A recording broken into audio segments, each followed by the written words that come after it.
Là, elle a pété les plombs. Elle a abandonné toutes les procédures en cours de procédure. Je dis, mais au moins, transmets les procédures à d'autres avocats qui reprennent. On est en train de tout gagner, là, tu vois. Mais non, dramatique. Mais il faut des gens, bien sûr, qui prennent à cœur l'entreprise. Après, moi, Oussama, j'ai toujours priorisé là où il y a de l'argent. C'est-à-dire, quand j'avais mon groupe, si tu avais un prud'homme où je pouvais perdre 15 000, je vais pas me mettre sur le dossier longtemps. 5 minutes et je le passe à des avocats juniors qui se débrouillent. Parce que je suis en train de bosser sur un dossier à 200 000. Ouais, c'est Carlos Ghosn là dans son interview sur je sais pas quoi l'émission avec Stéphanie là, mon copain, qui dit un truc, il dit les gens sont obsédés par les centimes mais pas par les millions. Et non mais c'est vrai, c'est vrai. Il dit les gens coupent les trucs stupides et les trucs importants. Oui, alors ça. On y va.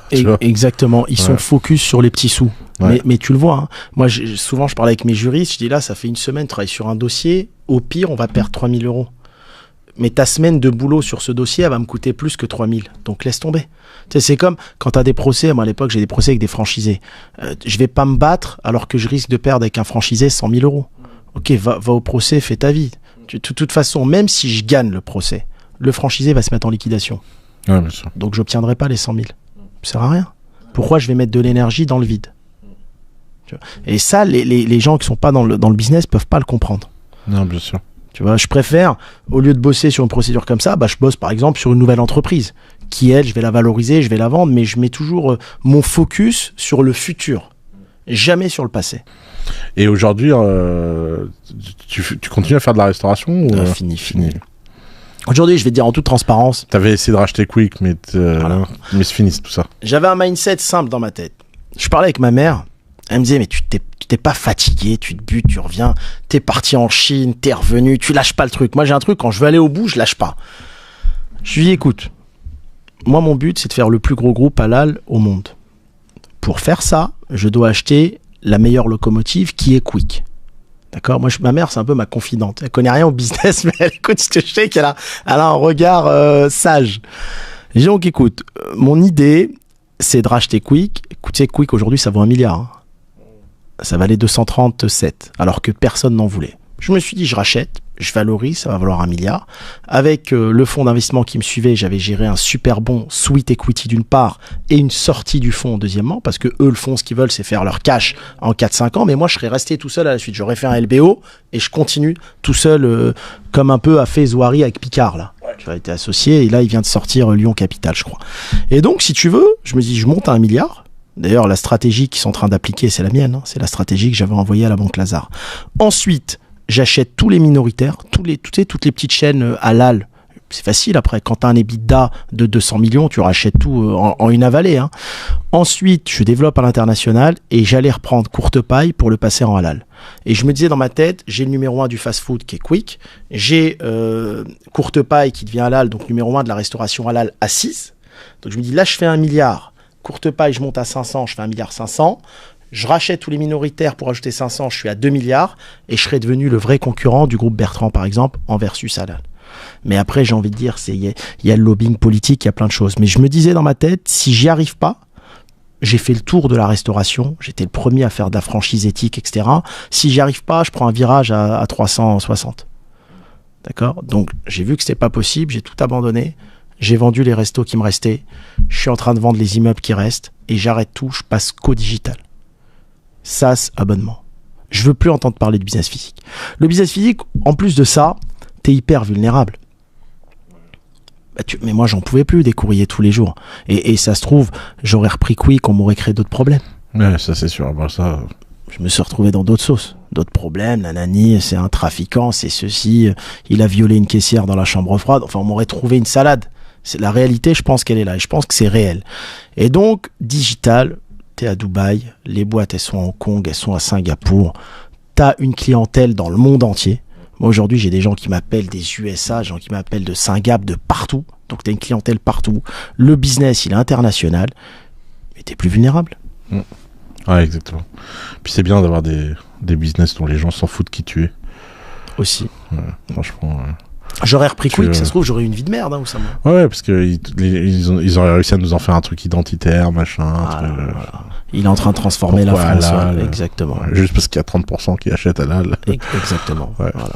T'arrives ça aurait été une vie classique, quoi, qui est pas excitante. Moi, quand j'ai développé Nabab, il y avait rien de fou. Moi, une de tes vidéos qui m'a percuté cet été, parce qu'en fait, résultat, je suis devenu ton fan numéro 1. Je regarde toutes tes vidéos. C'est sympa. C'est quand tu compares la vie d'un entrepreneur qui gagne, à un moment, je sais pas, t'es sur une terrasse là, et tu compares la vie d'un mec qui gagne 1 million à Dubaï par an et 1 million par an en France. Et en fait, j'avais jamais réfléchi à ça. Mais en France, il gagne rien. Mais oui. Un entrepreneur en France qui me dit qu'il a de l'argent dans son compte perso, j'y crois pas. L'entrepreneur français, moi j'ai plein de potes comme toi qui font 10, 15, 20 millions de chiffre d'affaires. C'est le modèle classique. Il a une voiture en leasing. Exactement. Il a une maison, un appart à crédit. D'accord. Il a un salaire par mois, donc il a peur de prendre trop, sinon entre les charges et le salaire, il est entre 5 000, allez, 30, 40 000. Généralement, il distribue pas de dividendes ou pas trop parce qu'il redéveloppe sa boîte, c'est tout. Et il espère vendre son entreprise 10 millions un jour en mettant soit l'argent dans la holding et réinvestir dans l'écosystème français, soit il va payer une flat tax, il prend un peu, plus 2-3 redressements à la sortie, il va peut-être lui rester 40%. Mais le modèle classique, c'est ça. Et il court pour trouver des acheteurs pour vendre sa boîte à un moment donné où la plupart des fonds veulent plus se mettre dans le business physique. Ils veulent aller vers le digital. Maintenant, à Dubaï, tu vas avoir des mecs, ils font pas 10-15 millions. Ils font peut-être 2 millions par an, mais c'est 1,9 million dans la poche. Je crois qu'il y avait eu un cas en France par rapport à ça, justement, quelqu'un qui avait imité la signature, il avait volé quelque chose à quelqu'un, mais il n'avait pas imité la signature, il avait fait sa propre signature sur le document. Et donc, du coup, c'est la personne qui a autorisé la vente qui a été coupable et pas la personne qui a fait la signature. Donc, si ça se trouve, si tu fais vraiment ça et que tu n'imites pas la signature de la personne à qui tu voles, tu fais juste une autre signature au bol, ça se trouve, l'État peut même pas te poursuivre, en fait. Ils peuvent pas te poursuivre. En matière de droit, tu vas halluciner. Un mec, il te vend ton immeuble. Il te vole ton immeuble. Il te vole ta SCI. Il le revend.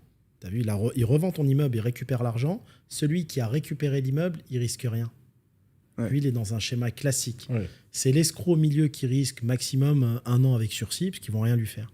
Tu as plein de lois qui sont comme ça. C'est très spécifique. Quand tu rentres bien en matière de droit, c'est très, très spécifique. Nous, comment on a su, parce que moi, ça m'est arrivé, et j'ai mis un détective privé sur l'affaire, pour mâcher le boulot aux magistrats, parce que sinon, ils font rien, tu vois.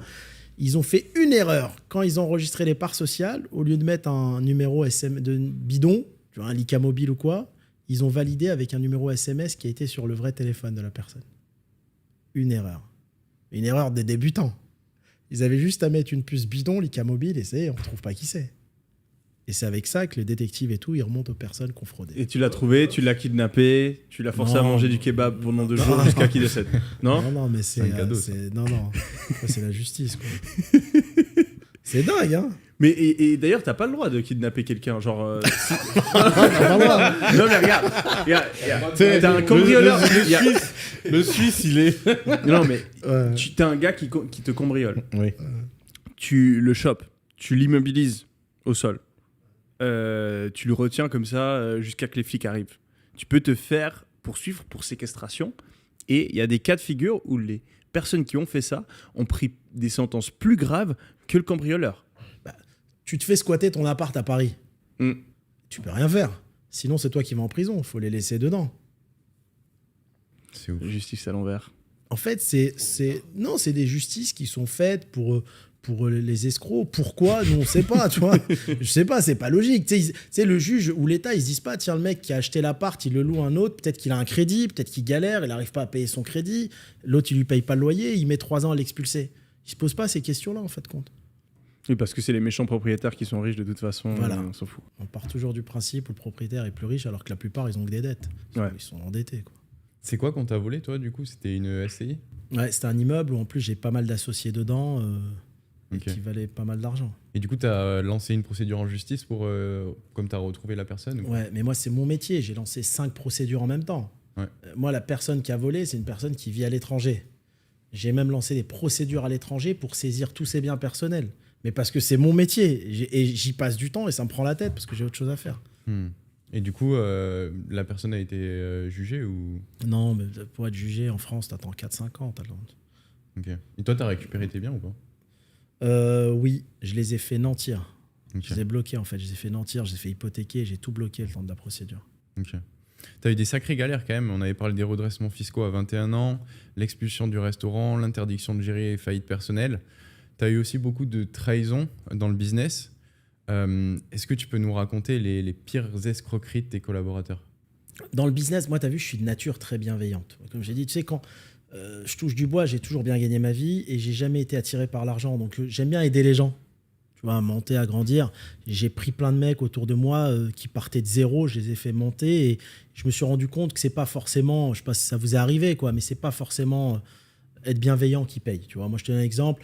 À un moment, j'ouvre à Lyon, à l'époque de Nabab. Je vais au Luxembourg, j'ai un franchisé qui ouvre à Lyon, un master. Il y a un fonds qui s'appelle Midi Capital. Il me dit, tiens, on veut absolument vous donner de l'argent. On parlait de 3 millions.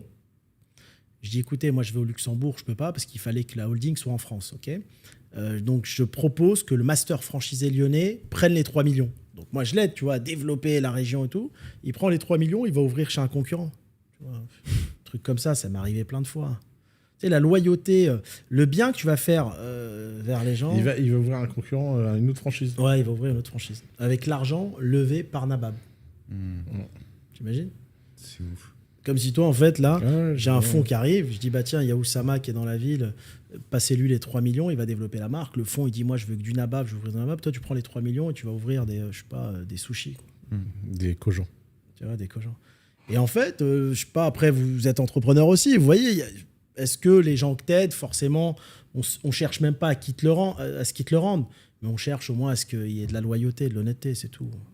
Ouais. Et toi, tu dis que tu crois en la justice divine. Ouais, heureusement. Tu ne crois pas forcément en la justice d'État.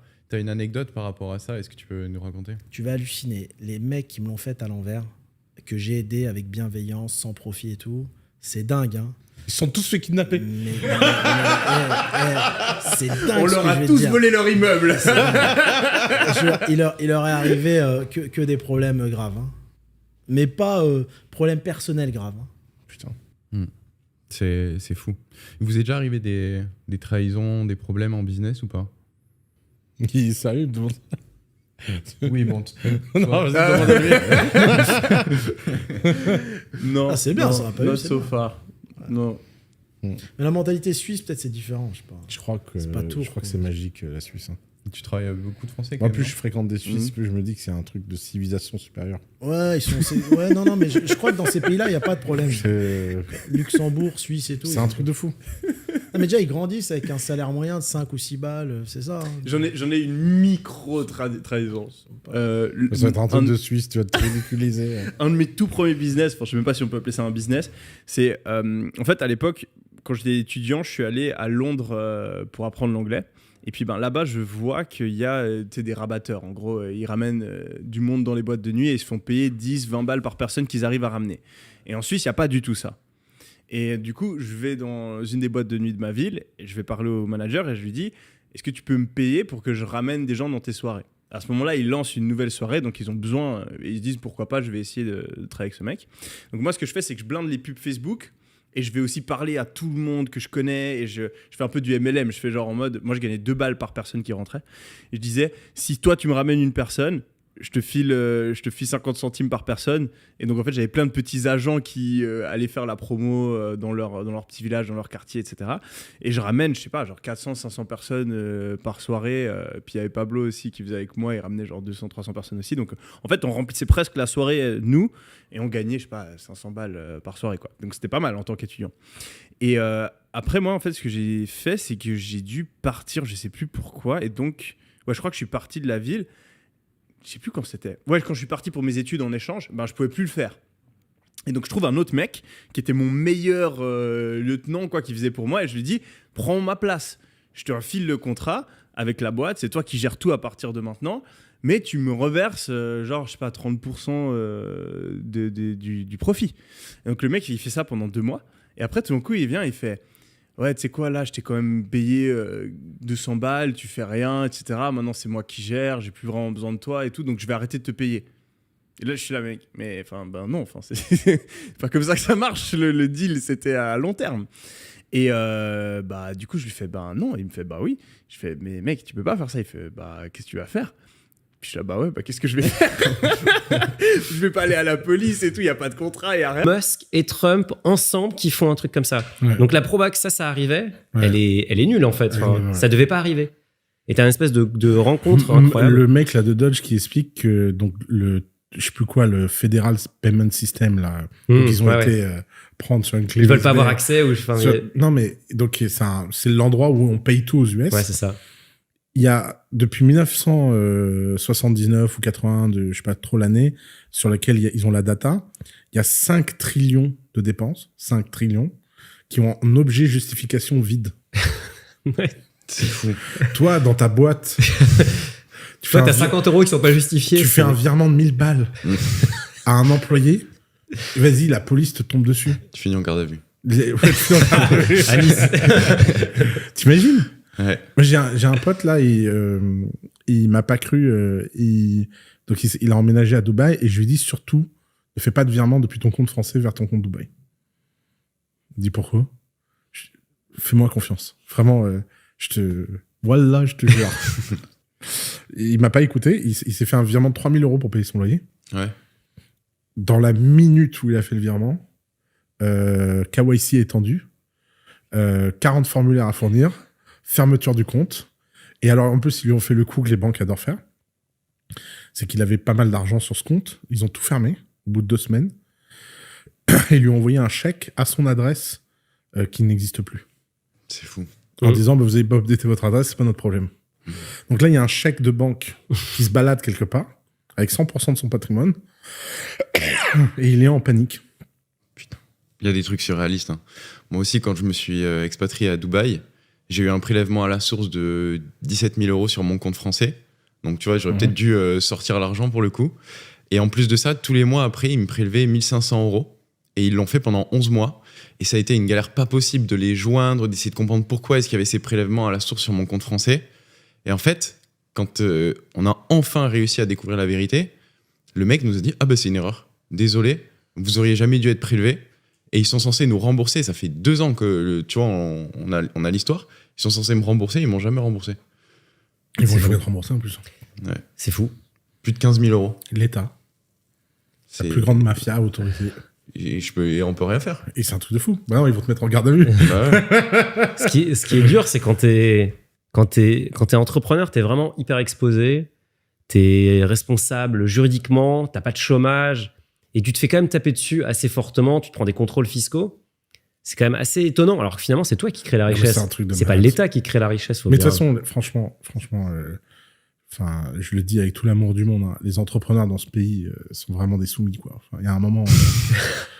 Des masos. Sympa pour On moi. est des Ah non, mais masos. je te le dis. Hein, enfin, il y a un moment, faut arrêter. Enfin, c'est pas possible.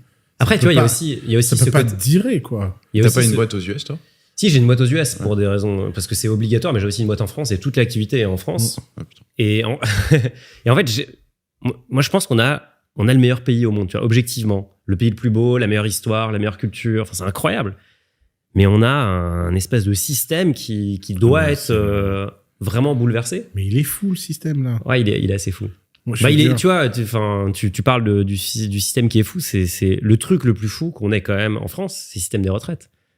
C'est un système. Et moi, je me rendais pas compte, en fait, parce On que. parlait de pyramide. Ouais, voilà. Il y en a une belle. Tu vois, récemment, j'ai eu un gars sur mon podcast et il me disait, il faisait la blague de Bernie Madoff qui arrive devant le juge et le juge lui dit, mais où est-ce que vous avez eu l'idée de faire un Ponzi? Et il dit, bah, je suis allé en France, j'ai vu le système des retraites. et en fait, Énorme, tu c'est vrai, ça dis littéralement, c'est la définition du truc. C'est ça. Et ça, c'est quand même étonnant. Et pourtant, quand tu dis ça, ou quand tu as un débat avec quelqu'un qui est, je sais pas, qui est plutôt de gauche, on va dire, il veut pas entendre. Enfin, il veut pas entendre ça. Alors que c'est littéralement la définition du Ponzi. C'est les derniers arrivés qui payent pour les premiers rentrés. Et aujourd'hui, on est dans le truc où bah il y a plus assez d'argent. Enfin, c'est assez fou. Vous pensez que notre génération, elle aura la retraite ou pas?